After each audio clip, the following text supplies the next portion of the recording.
दोस्तों, 16 जुलाई 1909 को हरियाणा के कालका में एक बेटी का जन्म होता है। किसी को ये पता नहीं था कि ये बेटी आगे चलकर भारत छोड़ो आंदोलन की मुख्य नायिका बनेगी और देश की पहली ग्रैंड ओल्ड लेडी के खिताब से इनको नवाजा जाएगा। अभिवादन स्वीकार कीजिए श्रवण कुमार का। सत्ता और समाज के किस्सों में आज हम बात करेंगे भारत के स्वतंत्रता आंदोलन की मुख्य नायिका अरुणा असफ अली की। अरुणा असफ अली के पिता उपेंद्र नाथ गांगुली नैनीताल में एक रेस्टोरेंट चलाते थे। इनके चाचा फिल्म निर्देशक थे और इनके एक दूसरे चाचा रविंद्रनाथ टैगोर के दामाद थे। कुल मिलाकर इनका परिवार बहुत ही पढ़ा लिखा परिवार था और संस्कारों की शिक्षा इनको अपने घर से ही मिली। इन्होंने अपनी प्राथमिक की पढ़ाई लाहौर से पास की। उसके बाद उच्च शिक्षा के लिए नैनीताल गई और वहाँ से इन्होंने ग्रेजुएशन की पढ़ाई की। इन्होंने गोखले मेमोरियल स्कूल कलकत्ता में एक अध्यापक के रूप में भी अपना करियर शुरू किया, लेकिन इन्होंने अपनी अध्यापक की नौकरी छोड़ दी और भारत के स्वतंत्रता आंदोलन में कूद पड़ी। 1928 में इन्होंने उस समय के जाने माने वकील असफ अली के संपर्क में आई। असफ अली मुसलमान थे और इनसे उम्र में 21 साल बड़े थे, लेकिन ये उनके विचारों से इतनी प्रभावित हुई कि उनसे शादी करने का फैसला कर लिया। उन दोनों की शादी से देश के तमाम नेताओं से लेकर इनका पूरा परिवार नाराज था, क्योंकि एक तो असफ अली उनसे उम्र में 21 साल बड़े थे और उस समय दूसरे धर्म में शादी करना बहुत ही जोखिम भरा कार्य था। उनके चाचा ने तो जहाँ तक कह दिया था कि अरुणा असफ अली हमारे लिए मर चुकी है और हमने उनका श्राद्ध भी कर दिया है। देश के हिंदू सभा के जाने माने नेता पंडित मदन मोहन मालवीय ने भी इस शादी की घोर निंदा की और जब भी अरुणा असफ अली उनके सामने आ जाती थी तो वो उनसे मुंह मोड़ लेते थे। वो नहीं चाहते थे कि एक हिंदू की बेटी की शादी एक मुसलमान के साथ हो, लेकिन महात्मा गांधी ने इन दोनों की शादी को हिंदू मुस्लिम एकता का प्रतीक बताया।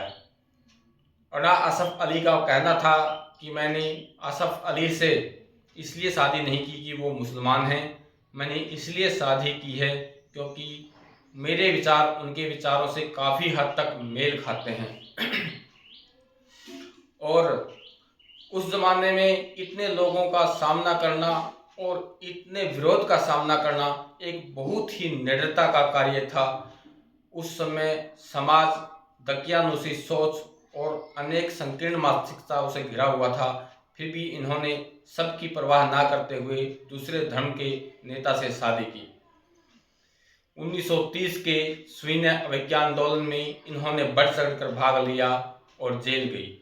जब गांधी इरविन समझौता हुआ तो अंग्रेजों ने जो हिंसक तरीके से भारत की स्वतंत्रता के लिए संघर्ष कर रहे थे उनको रिहा कर दिया, लेकिन अरुणा असफ अली को इन्होंने रिहा नहीं किया। बाद में लंबे विरोध के बाद अरुणा असफ अली को रिहा किया गया। कहा तो ये भी जाता है कि भगत सिंह जैसे नेताओं को अगर महात्मा गांधी चाहते तो छुड़वा सकते थे, लेकिन उस समय अंग्रेजों ने एक शर्त रखी थी कि जो लोग अहिंसक तरीके से विरोध कर रहे हैं हम उन्हीं को रिहा करेंगे। अहिंसक तो भगत सिंह भी नहीं थे, क्योंकि जब उन्होंने बटुकेश्वर दत्त के साथ मिलकर असेंबली में बम फेंका था तो उस बम में ऐसा कोई तत्व नहीं था जिससे किसी के जान माल का नुकसान हो, और उन्होंने ये बम बहरों को जगाने के लिए किया था।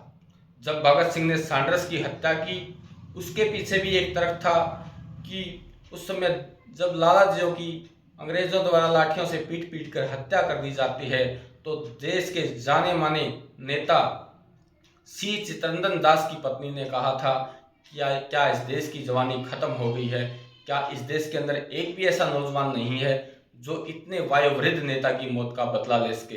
तभी भगत सिंह, राजगुरु और सुखदेव ने सैंडर्स की हत्या करने का फैसला किया था। श्रीमती अरुणा असफ अली कुछ समय तक राजनीतिक गतिविधियों से दूर रही। 1932 में उन्होंने फिर से क्रांतिकारी गतिविधियों में भाग लेना शुरू कर दिया और वो जेल में चली गई। जेल में जाकर उन्होंने देखा कि तिहाड़ जेल में कैदियों के साथ बहुत ही अमानवीय व्यवहार हो रहा था। उनको ढंग से खाना नहीं दिया जाता था, सोने के लिए अच्छी व्यवस्था नहीं थी। तो ये वहाँ भूख हड़ताल पर बैठ गई और इनकी मांग को माना गया और इनकी भूख हड़ताल के बाद ही कैदियों के साथ अच्छा बर्ताव किया जाने लगा। 1942 में 8 अगस्त को देश के बड़े बड़े नेताओं ने महात्मा गांधी की अध्यक्षता में भारत छोड़ो आंदोलन के लिए प्रस्ताव पारित किया। अंग्रेजों को इसका पता चल गया और उन्होंने महात्मा गांधी, पंडित जवाहरलाल नेहरू समेत देश के बड़े बड़े नेताओं को गिरफ्तार कर लिया। अंग्रेजों को ऐसा लगा था कि देश में अब कोई भी ऐसा नेता नहीं बचा जो उनके खिलाफ क्रांति का बिगुल बजा सके। लेकिन 9 अगस्त को ही श्रीमती अरुणा असफ अली ने मुंबई के गावलकर मैदान में अंग्रेजों के खिलाफ तिरंगा झंडा गाड़ दिया और अंग्रेजों ने उनके इस आंदोलन को दबाने के लिए आंसू गैस के गोले छोड़े और उनकी गिरफ्तारी का वारंट जारी कर दिया। उनके खिलाफ 5,000 रुपये का इनाम रखा गया। उस जमाने में 5,000 रुपये बहुत बड़ी रकम होती थी और उनकी सारी संपत्ति बेच दी गई। लेकिन श्रीमती अरुणा असफ अली ने हार नहीं मानी। वो एक निडर और दबंग विचारों की महिला थी और उन्होंने भूमिगत रहकर अंग्रेजों के खिलाफ अपनी क्रांति की गतिविधियां जारी रखी। महात्मा गांधी ने उनसे निवेदन किया, एक पत्र लिखकर निवेदन किया कि आपका शरीर हड्डियों का पिंजर बन चुका है, आप ढंग से खाना नहीं खाती हैं, आप बीमार पड़ चुकी हैं, इसलिए आप आत्मसमर्पण कर दें और जो आपको 5,000 रुपये इनाम मिलेगा उसको हरिजनों के लिए दान कर दें। लेकिन अरुणा असफ अली ने महात्मा गांधी के इस अनुरोध को अस्वीकार कर दिया और अपनी क्रांति की गतिविधियां जारी रखी। 1946 में जब इनके खिलाफ वारंट इश्यू किया गया था गिरफ्तारी के लिए, उसको वापस ले लिया गया तो उसी समय ये सामने आई। जब देश आज़ाद हुआ तो ये सोशलिस्ट पार्टी की सदस्य थी और इन्होंने जाने माने समाजसेवी डॉक्टर राम मनोहर लोहिया के साथ मिलकर इनकलाब पत्रिका भी शुरू की थी। और ये जब देश की आज़ादी के बाद भी ये सोशलिस्ट पार्टी से जुड़ी रही और सोशलिस्ट पार्टी के सदस्य ज़्यादातर कॉमरेड की विचारधारा को मानने वाले लोग थे, कम्युनिस्ट लोग थे और ये कम्युनिस्ट पार्टी की राष्ट्रीय उपाध्यक्ष भी रही। 1954 में इन्होंने कम्युनिस्ट पार्टी छोड़ दी और 1958 में कांग्रेस पार्टी की टिकट पर देश की दिल्ली की पहली महिला मेयर बनी। जब ये दिल्ली की मेयर बनी तो इन्होंने शिक्षा, स्वास्थ्य, सफाई और गरीबों के उत्थान के लिए अनेकों कार्य किए। इस कार्य में उनका साथ दिया देश के प्रधानमंत्री पंडित जवाहरलाल नेहरू और जाने माने नेता वी.के. कृष्ण मेनन ने। 1960 में देश के गृह मंत्री गोविंद वल्लभ पंत से एक प्रतिनिधिमंडल को लेकर मिली और गोवा की मुक्ति के लिए मांग की। उसके बाद गोवा की मुक्ति का आंदोलन चला और गोवा को उन्होंने आज़ादी दिलवाई।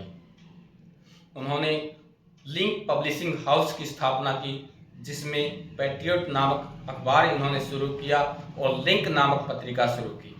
इसमें भी उनका पत्रिका और अखबार इतने प्रसिद्ध हो गए कि देश के प्रधानमंत्री पंडित जवाहरलाल नेहरू, बिरजू पटनायक, वी.के. कृष्ण मेनन जैसे नेताओं ने भी उनका भरपूर समर्थन किया। वो उस समय तक देश की नहीं अंतर्राष्ट्रीय स्तर की नेता बन चुकी थी। 1964 में इनको अंतर्राष्ट्रीय लेनिन शांति पुरस्कार दिया गया। 1992 में इनको देश के दूसरे सर्वोच्च सम्मान पद्म विभूषण से सम्मानित किया गया। 1997 में मरणोपरांत इनको देश का सर्वोच्च सम्मान भारत रत्न भी दिया गया। 1998 में इनके नाम पर एक डाक टिकट जारी कर दिया गया और देश के एक अस्पताल का नाम भी अरुणा असफ अली के नाम से दिल्ली में है। इनको अल्पसंख्यक के लिए अरुणा असफ अली पुरस्कार भी दिया जाता है। 1953 में जब इनके पति की मृत्यु हो गई उस समय भी अपने सिद्धांतों से नहीं डिगी। इनको उनकी मृत्यु का इनके दिल पर गहरा सदमा पहुंचा था, लेकिन निडर और जिद और धुन की पक्की अन्ना असद अली ने कभी भी हार नहीं मानी।